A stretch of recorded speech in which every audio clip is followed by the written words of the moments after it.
New Year's Day 7 years ago was a life-changing day for me. On January 1st, 2018, my husband of just 10 months stormed out of our house in a rage because for him, I was apparently too slow at getting home from returning our rental movies, and he was suspicious. There's a saying that if you don't sacrifice for what you want becomes the sacrifice. I wanted happiness, inner peace, and love, but instead of fighting for these things, I sacrificed them. I sacrificed myself in an endless effort to please him, and at the same time gave away any chance for happiness and peace. That moment was my wake-up call. I saw that I was the common denominator in all my relationships, and I realized I couldn't keep living like this. I didn't want to keep living like this. In order to find the happiness and peace that I wanted, I had to change.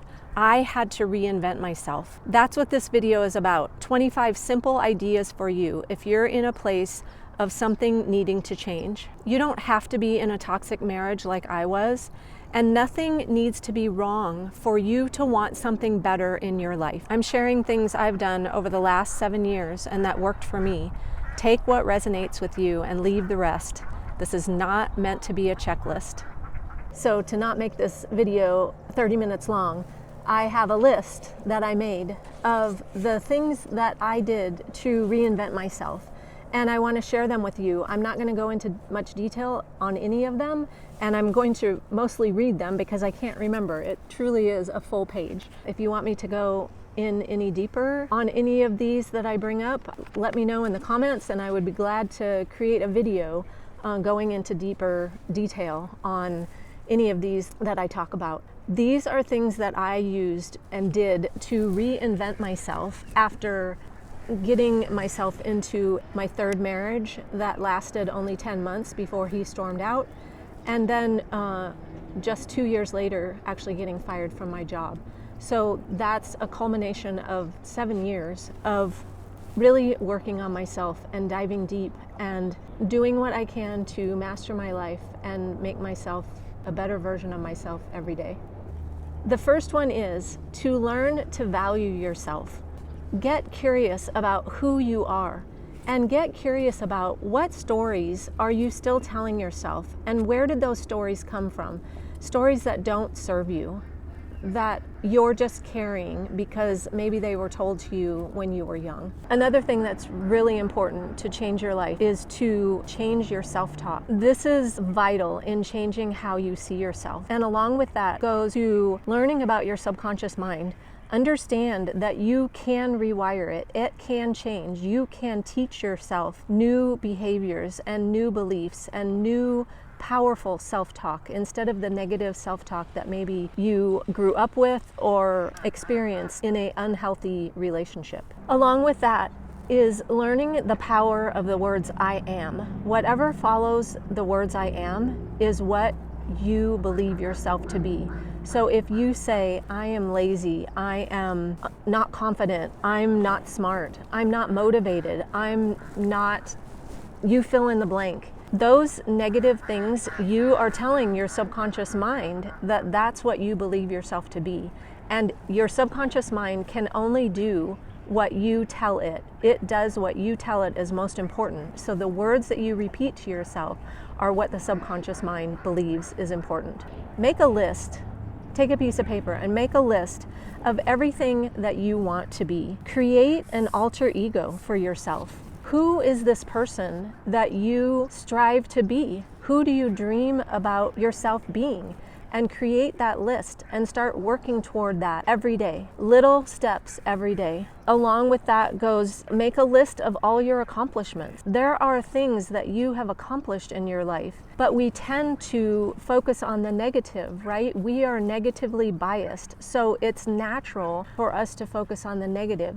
We have to create this positive atmosphere for ourselves and surround ourselves with positivity. List your accomplishments so that when you are down, you can go to that list, and it should be as long as this page, because I know if you are in midlife, you have accomplished a lot of stuff. Start celebrating everything Little things, big things, there are no little things. Again, if you're in midlife, there's a lot that you've done that you have to celebrate. Back to your subconscious mind. Explore hypnosis, therapy, Codependence Anonymous. Listen to hypnosis audios. There's one in the description of this video that is free. I created it. It's a relaxation meditation audio about empowering yourself. So grab that. It's free. Learn self-hypnosis. You can put yourself into a state for 2 or 3 minutes where your subconscious mind opens up and it will allow in new suggestions. And that's how we can get our brain rewired faster, by going into a state of hypnosis. And if you think that hypnosis is scary, you basically are in a state of hypnosis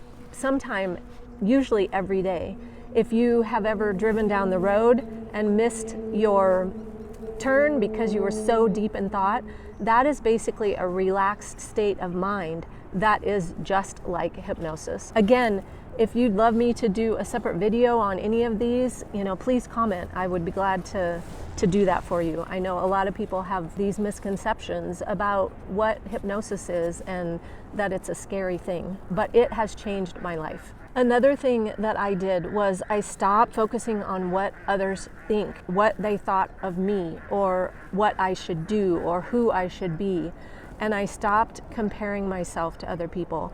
Now, again, I'm not perfect at this. I said I'm mostly recovered, people-pleasing, procrastinating perfectionist. There are times that I have to check myself and make sure that I'm not getting into comparison. It's easy on YouTube, for instance, to get into comparison because I have 146 subscribers. Other people, have been on less time than me and have 1,000 subscribers. So it's easy. I understand it's easy to get into comparison. But once we become aware of something, that is when we can shift it. So become aware of what you're feeling. Learn mindfulness. I took a mindfulness class, 8 or 10 week class 2 years ago, and it was life-changing. It was so amazing. We met online, so there are these classes you can do online. This guy has a class coming up. He's in Phoenix. Again, it's online, or you can go in person, so he has a hybrid class. His name is Paul Sugar, and he's very highly regarded in the mindfulness realm.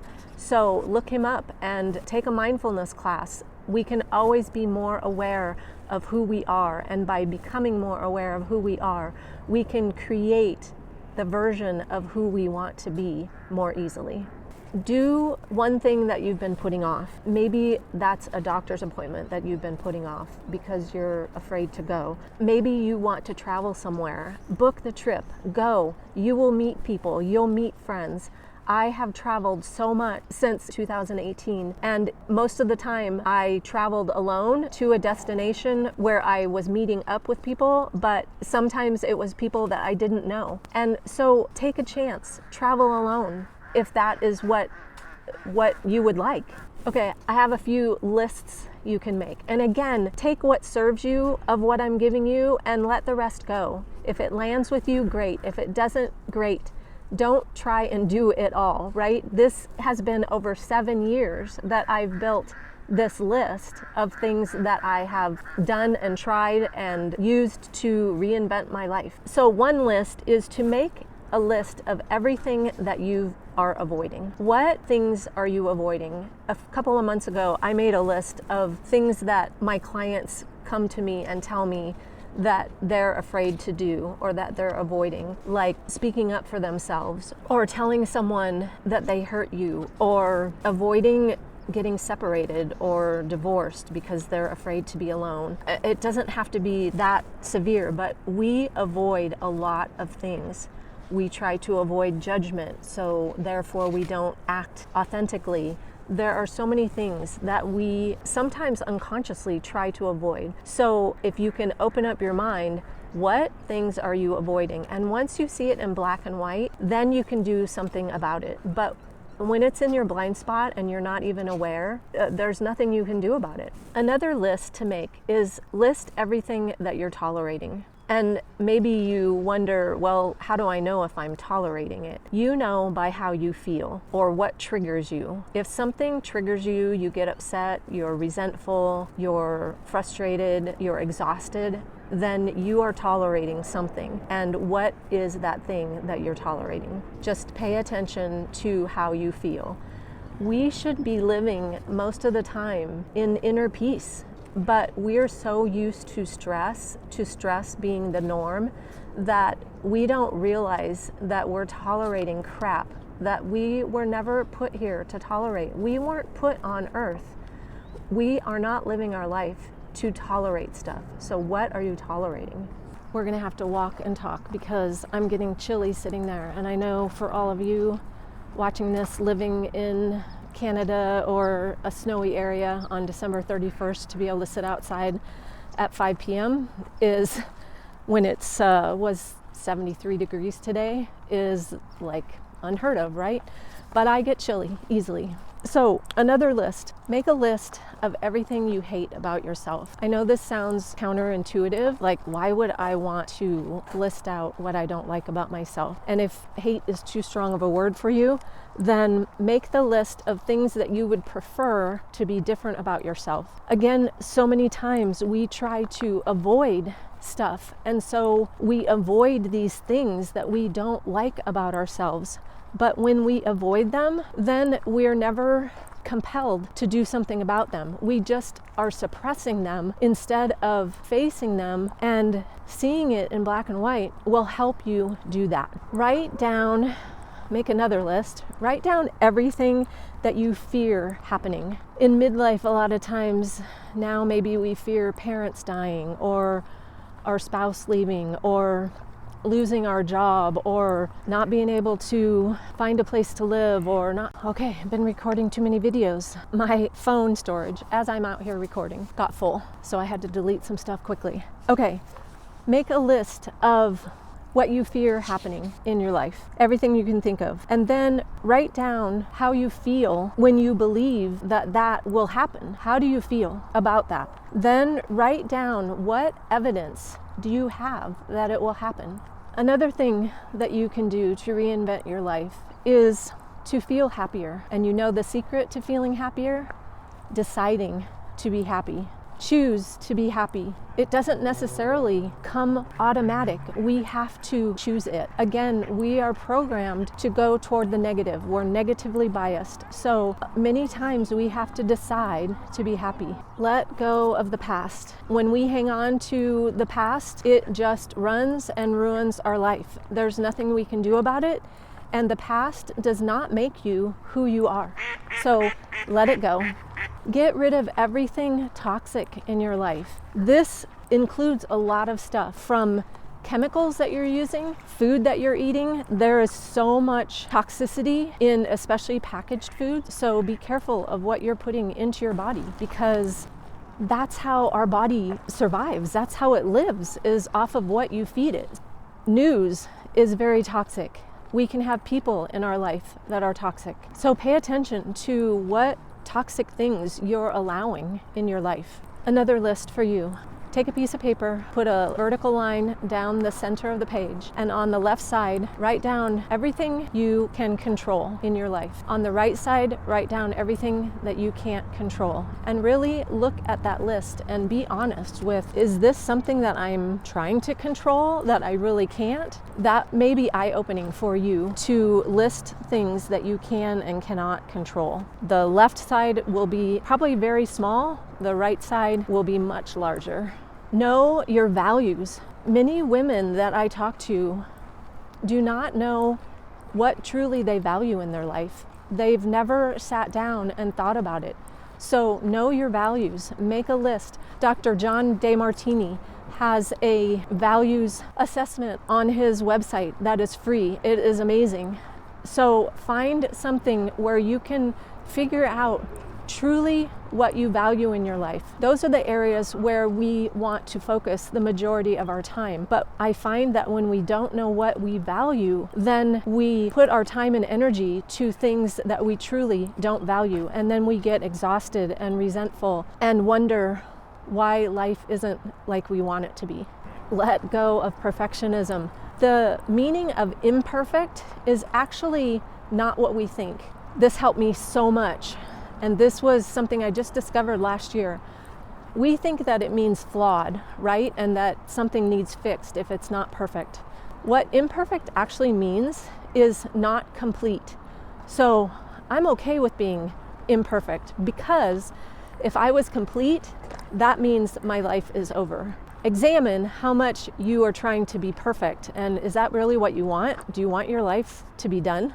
Another thing about perfectionism is it leads to people pleasing, because when we are striving to be perfect, that means that we are not being our authentic selves, and we are being in ways in order for our flaws and faults and imperfections to not show, because we think that ultimately we will not be loved or accepted if someone discovers the flaws or faults that we have.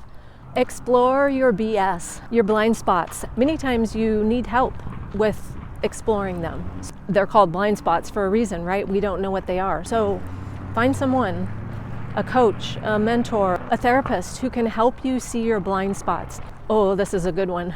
Take some time to sit in silence. And I don't mean meditate with music on, take a nap. I mean sit with you and your thoughts and let them come.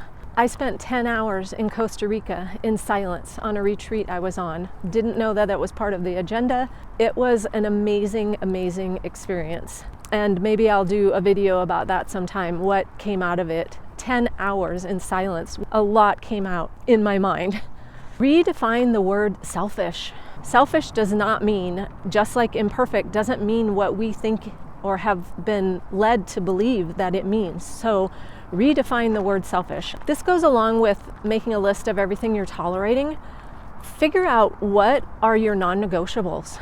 Once you figure out what you're tolerating that you no longer want to tolerate, that may lead you to some non-negotiables in your life, and live by those non-negotiables. Don't let them go just because you're afraid of being judged or not accepted for having those parameters set for yourself in your life. Every morning, there are a couple things that you can do to reinvent yourself. One is to do the Wonder Woman pose. Some people call it the power stance, and there's a couple different ways to do it, but the Wonder Woman pose has been said that if you do it often, that it actually improves mental health. It builds confidence and it creates emotion in you even if you're not feeling it at the moment. Kind of like a fake it till you make it. So when we do the power stance, we're telling our subconscious mind that this is who we want to be. This is how we want to feel. You're actually creating that emotion by doing that stance. Every morning, every time actually that you look in a mirror, tell yourself out loud that you love yourself. Say I love you to yourself in the mirror as often as you can. Start reprogramming in what you want to believe about yourself. And high five yourself. High five yourself in the mirror. Tell yourself I love you, and then high five yourself just to boost me up, or when something fun has happened, or when I post a new video on YouTube, I high five myself because I'm doing something, I'm creating something, and hopefully my videos are here to impact other people's lives, but they're changing my life just by doing them. And the last one, I'm sure this was more than 25, is to learn to accept, trust, respect, and have deep reverence for yourself. If you want to know more about what that means, what that looks like, comment below and let's start a conversation about it. So many women that I talk to, I ask them, can you look in the mirror and say I love you? And they're like, no way. We have to have that respect and acceptance and love for ourselves first before we really can receive it from someone else. So many times we think that someone else isn't respecting me, but am I respecting me? So I'd love to know what you thought of this list. What ones resonated, what ones didn't. It's all good. Let me know in the comments.